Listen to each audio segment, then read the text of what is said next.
Greetings and salutations, everyone, and welcome to another installment of An Old Testament Academic Reacts.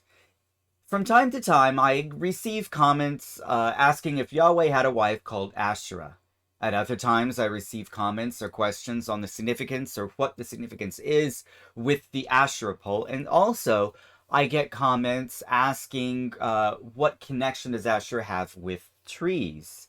So today, if you guys have any questions on Asherah or the cult objects attached to her, you're in for a treat because the topic of the week is all things Asherah. Well, more specifically, we're going to discuss who Asherah was within the Hebrew Bible and the ancient Near East, as well as ask or answer the question if Yahweh indeed had a wife called Asherah. So if you guys like this sort of content and wish to see the channel grow, don't hesitate to hit that like button. And make sure that you guys are subscribed in order to receive future notifications on upcoming videos. And if you should like to support the channel financially, I'll go ahead and list the link to my Patreon in the description below, along with the sources that I've used for this video. So, without further ado, let's get right into this. So, who was Asherah? Well, since the discovery of the Rosh Shamra, or at least since the discovery of Rosh Shamra and the city of Ugarit, along with its corpus of literature, scholars have gained a wealth of information on the word Asherah. Since this discovery, scholars have weighed in, stating that Asherah indeed was a goddess, but more specifically, a fertility goddess. In the Ugaritic or Canaanite pantheon, however, Asherah is called by another name, Athirat. Athirat was the wife of the god El, who was head of the Ugaritic/Canaanite pantheon. Moreover, Asherah was a fertility goddess within that pantheon. According to Dr. Judith Hadley in her book The Cult of Asherah in Ancient Israel and Judah, Evidence for a Hebrew Goddess, and of which much of the bulk of material herein used, states that Athirat, or Asherah, appears in texts such as the Baal cycle in the 4th and 6th tablets, and the Keret epic on tablets 14 through 16. Hadley also makes a connection with the goddess Ashratum, the consort of Amuru. Furthermore, Asherah may have entered the Ugaritic/Canaanite pantheon through the Amorites and the name, or at least and through the goddess Ashratum, who held titles or epithets such as Belet Seri, Lady of the Steppe, Kalat Sharshami, the Bride of the King of Heaven, and finally Belet Kuzbi Uutsi, or Mistress of Sexual Vigor and Rejoicing. More connections exist as well, but we'll just go ahead and limit it to those epithets.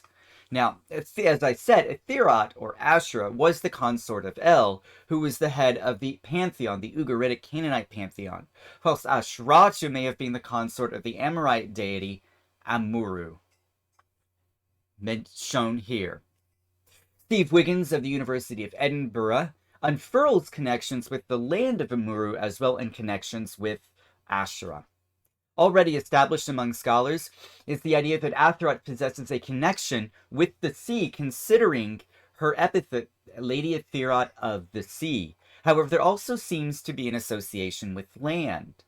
Both Hadley and Wiggins again note that the fields are the gods in the account of Shachar and Shalem in the Ugaritic Canaanite corpus. Athirat has a field under her jurisdiction, and in Ugaritic the word for field is shadu, which is similar to the biblical Hebrew word sadeh of the same meaning, field. This word does not necessarily mean cultivated fields near a city that we would expect, but rather also has the meaning of remote areas of land, much like a steppe. In the account of Shachar and Shalem, that is, these two guys whom Asherah is nursing, go live in the desert among the stones and trees in the account. But the desert is not some barren landscape, but rather does possess some vegetation like tamarisk trees along with scrub growth. These tamarisk trees have long roots, allowing the tree to reach subterranean water, which studious readers of the Old Testament will note the tamarisk tree mentioned in Genesis 21 verse 33, when Abraham called on the name of the Lord as El Olam, or God of Eternity. Thusly, the worship of Athirat seems to have spread throughout the ancient Near East through the goddess Ashratum in the centuries prior to the monarchy in the 2nd millennium BCE. Asherah in ancient Israel. Asherah is mentioned over 40 times, 9 times without the definite article within the pages of the Hebrew Bible, and most of these occurrences render Asherah in its feminine form, or feminine singular form.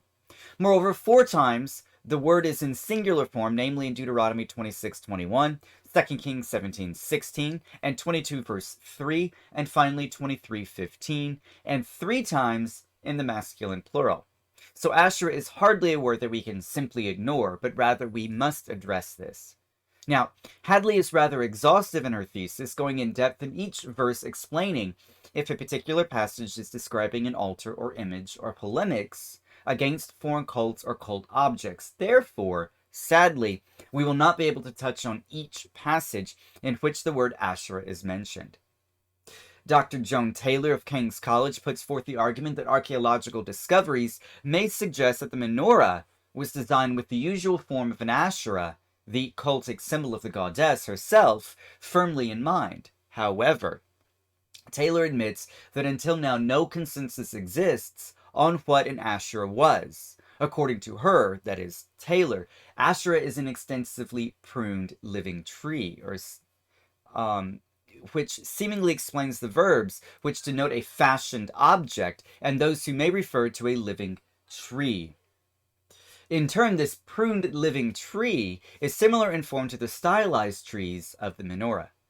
Then, Taylor turns her attention to tree representations using the images of stylized trees, preserved on a water pitcher dated to the 13th century BCE, found at the Fosse Temple of Lachish. These depictions hark back to ancient Mesopotamian depictions of the Tree of Life, arguing that the ewer was a missing link to prove that Mesopotamian iconography directly influenced the iconography of the menorah, which is consequently both a lampstand and a stylized tree. Taylor takes the verbs pruned and living and applies them to a living tree. Hadley argues, however, rather convincingly, I might add, that the verbs used to describe Asherah in the Hebrew Bible seemingly imply a carved wooden object or image. Dr. Hadley of Villanova University takes each verb that describes an Asherah and argues that these are verbs used generally.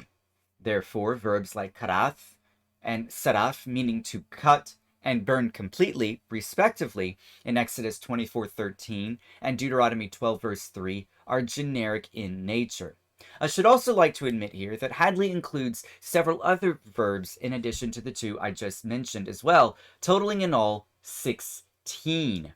Each of these verbs in this list simply refers to altars and images, leading Hadley to conclude, therefore, that the Asherah mentioned in these passages are objects because of their pairings with altars or images.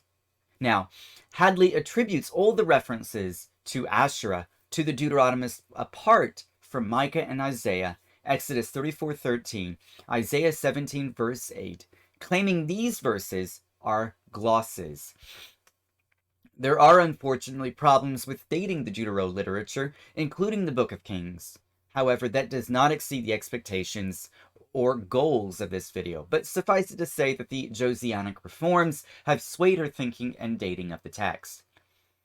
Interestingly, some debate does exist, based on the dating of the Deutero literature, that the Assyrians profoundly impacted and influenced their vassal kingdoms, and consequently the Hebrew Bible.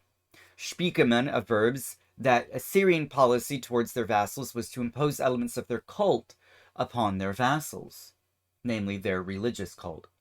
Moreover, he argues that Asherah did not refer to any goddess in the region, but was comparable to Ishtar. Unfortunately, I was not able to gain access to Spieckermann's book, but Hadley remains unmoved, stating that Asherah was certainly a well-known Ugaritic deity whose role could easily entail needs supplied by a fertility goddess. And on a side note here, I will try to include Spieckermann in the description along with the sources. Now, Hadley maintains that if Assyrian deities are really the reference, then a more logical candidate would be Ashtaroth or Astarte. Finally, her cult symbol is something of a wooden object, which is noticeable from the Hebrew Bible. Ergo, it seems rather likely that the goddess is suggested. To conclude this section, it seems likely that the passages mentioned outwardly speak of a carved wooden image, given the verbs used in these passages are generic in nature. Though I am rather reticent to accept the dating of the Deuterocanon literature, it is certainly unlikely that the Assyrians had much of an impact on the Old Testament, despite Spieckermann's conclusions. Now, goddess Asherah, the goddess Asherah, in the Hebrew Bible. Well, are there actually any passages in the Hebrew Bible that do refer to the goddess Asherah? Well, it is actually possible. Passages like 1 Kings 15:13, 28:19, and 2 Kings 21 verse 7, and a few more ostensibly allude to the goddess Asherah. I will not include all of these verses, however, I should like to include a couple along with the context in which Asherah as a goddess could be mentioned. In 1 Kings 15:13 and its sister verse, 2 Chronicles 15 verse 16, we read that Asa has removed Ma'akah, his mother, from the position of queen mother because she made an image to or of Asherah. It is precisely this image of Asherah that has soared scholars into the belief that the goddess is here mentioned. Hadley focuses in on the biblical Hebrew word mifletzeth, which translates to abominable image. Now, various scholars have argued for the unlikely option that this abominable image is a phallic symbol. Rightfully so. Hadley is rather bewildered, as am I, why the image would be a phallic symbol, stating why would a fertility goddess have a phallic symbol as one of her cult objects. Schoer has argued that the symbol or image is a Bes figure, shown here, but an Egyptian god seems unlikely, according to Hadley, as well, because Egypt did not have a strong influence, considering the Assyrians were the dominant power when the events of 1 Kings happened. Hadley argues here that the image was more than likely a stylized tree, but that the Queen Mother made a much more explicit image of Asherah, though she does caution it is speculation. Interestingly, 1 Kings 15:13 states that Asa did not remove the high places, pagan altars, or Asherahs, illustrating that the chronicler I got carried away. Even more perplexing is that the chronicler does mention that Asa removed the high places and Asherah, illustrating that the chronicler understands the Asherim as idolatrous objects, as Wiggins concludes. Although Hadley concludes that whatever Ma'akah constructed is speculation, it could be an official cultic symbol of Asherah or a stylized tree. The sister verse of 2 Chronicles 15:16 adds a little more information about Asherah is singular. Let me reread that. The sister verse 2 Chronicles 15:16 adds a little more information, but Asherah is singular where normally the writer uses it in the plural and indefinite. But why? According to Hadley, the writer here thought the image was an idol, the embodiment of a pagan deity, no matter how slight the difference. Moreover, the writer in 2 Chronicles conflated the image with the goddess, as well as which Hadley, along with Wiggins, seemingly attributes to a lack of knowledge not only on the goddess, but also her cult imagery, when the image or symbol along with the goddess herself had become blurred in the 4th century BCE. By the time of the chronicler, the idea of a heavenly deity behind the object may have faded or became polemical, that the only thing to come to the mind for the chronicler was a wooden carved image. I must admit here too that the lines between a cultic image and the goddess herself have become conflated or confused. Additionally, Hadley's conclusion seemingly adds to the inconclusiveness of the passage in question, namely 2 Chronicles 15:16. The second passage is in 1 Kings 28:19, in which Elijah contests the priests of Baal. A lesser-known fact is that this contest also included 400 prophets of Asherah on Mount Carmel. Mark Smith attests that this passage is a clear reference to the goddess Asherah in the Hebrew Bible, citing the possibility that this is a polemic against the goddess Astarte. Smith draws support for this from Jeremiah 2:27, which has traditionally been understood as a reference to Asherah as the consort of Yahweh. More on that later. If true, though, Jeremiah 2:27 would provide an historical witness to Asherah as a goddess, as the consort of Baal, shown here, since the paternal symbol of the stone, along with the maternal role of the tree, both refer to Baal and Asherah. Ulyan counters Smith, claiming that the writer in Jeremiah 2:27 may indicate that Asherah was a goddess in Israel and the consort of Yahweh during the waning decades of the Judean monarchy. Mark Smith, though, sees this as problematic, as do I, arguing that a goddess is not here attributed, but a symbol in the cult of Yahweh. The larger context of this verse, which lists names of Baal as an opprobrium or harsh criticism, possibly includes Asherah, since she is the consort of Baal. Smith therefore concludes that this juxtaposition of Baal and Asherah may reflect the substantiation of Asherah for a start, which may be the same replacement found in Jeremiah 2:27. As a result of the complex problems presented in Jeremiah 2:27, the divine reference of the symbols of tree and stone are difficult to establish, leading several scholars to deny that there are any divine reference at all.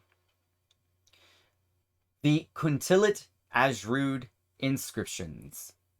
Kuntilit Ashrud is an archaeological site resting on top of a hill in the Negev in the southern Levant. There is an entrance court, an entryway, bench room, depositories, an inner courtyard, steps, a southern and western storeroom. Although debate does exist among scholars concerning the nature of the site, it seems to be a shrine for weary travelers, a sanctuary, or a khan. More than likely, though, the site was a caravanserai, or way station. This was a place where travelers could stop and water their animals, and perhaps spend the night. Our interest, however, lies in the depositories where archaeologists discovered two pithoi, namely Pithoi A and Pithoi B. Not too extravagant. It should be noted that the names of several deities have also been found there, names such as Yahweh, Baal, and Asherah. The inscriptions discovered include letters on pottery, inscriptions incised on stone, vessels or inscriptions written in black or red ink on plaster, such as this. Fragments of two large pithoi were discovered as well. Pithos A was reconstructed from shards found in the northeast corner in the bench room, and Pithos B was reconstructed from shards found in the inner courtyard. The second inscription is of most importance out of the two. It is usually translated as Amaryahu says, "Say to my Lord, is it well with you?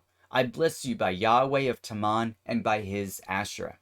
May he bless you and keep you and be with you and be with my Lord." As you guys can tell, this inscription is rather provocative with its inclusion of his Asherah. That's not all either. The fourth inscription translates to, "May their day be long, and may they be satisfied," or swear, "Yahweh, proper them, and do good to them." Whilst another fragment seemingly says, "They will celebrate unto / give to Asherah," or Asherata. Hadley knows that the first part of the inscription is rather straightforward. However, the word Asherah is debated based on other attestations of the word at Ashrud, referring either to a goddess or a cult object. Noticeably, the final H on the word here is absent, whether because of the plaster or not. If the final H is not included, it would be similar to the inscriptions found at Ekron. Scholars such as Achituv and Michel, though, reconstruct the final H and understand the reading to refer to the goddess. Achituv renders this inscription as, "May he lengthen their day, and they will be satisfied. They will recount to Yahweh of Taman and to his Asherah. Do good, O Yahweh." Michel translates this inscription as, "Your days may be prolonged, and you shall be satisfied. Give Yahweh of Taman and his Asherah. Yahweh of Taman and his Asherah are favored." Hadley concludes, and I will just use your own words here, that the inscriptions are a pattern of the name of Yahweh followed by a geographical name like Taman. This pattern is similar to that of the surrounding nations, which used to distinguish between separate local cults of the majority deity. by a geographical name like Taman. This pattern is similar to that of the surrounding nations, which is used to distinguish between separate local cults of the major deity.